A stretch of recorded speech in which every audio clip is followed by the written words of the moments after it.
hari neza na neza igihe cy'isaha 11 z'umuhingamo zuzuye igihe Maître Evrard Giswaswa arongoye ishirahamwe ryunguruza abantu n'ibintu mu ndege Air Burundi akaba yahora arongoye n'igisagara ca Bujumbura yamenyeshwa ko ahagaritswe amaze amasaha atandatu yumvirizwa n'umugwi uheruka gushirwaho ngo utohoze kuvya wa muriro waturira ugatongora isoko nkuru ya Bujumbura.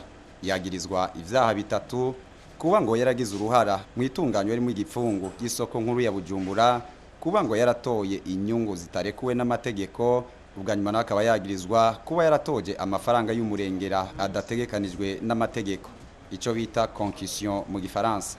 Ivyo vyaha uko ari bitatu bitegekanijwe mu gitabo mpanavyaha ca kabiri mu ngingo zaco z'amajana 430, amajana 437 n'amajana 440. Mu gihe yoramuka yagirwa n'icaha, Maître Evrard Giswaswa azohanishwa umunyororo w'imyaka irenga 5. Evrard Giswaswa mu bihe bisanzwe yateyuza kuronswa ico bita privilège de juridiction mu gifaransa, no kuvuga ko yari gutumwa ko muri sentare yo hejuru yumviriza abanyecubahiro kubera icubahiro afise, ariko siko vyagenze naho ngo yagumya bisaba kuko byamugwi wamufunze ari umugwi washizweho mu bihe bidasanzwe. Mushiki we yari ngaho ku ngoro y'ubutungane, amarira yamurenze araturikisha kurira akayamushize mu biganza vy'Imana.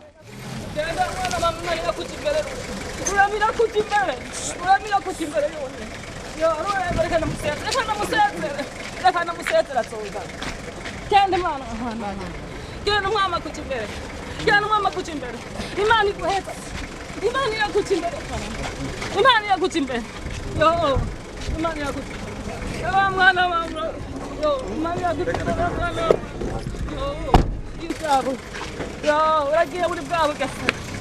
Yo, uragira mwana.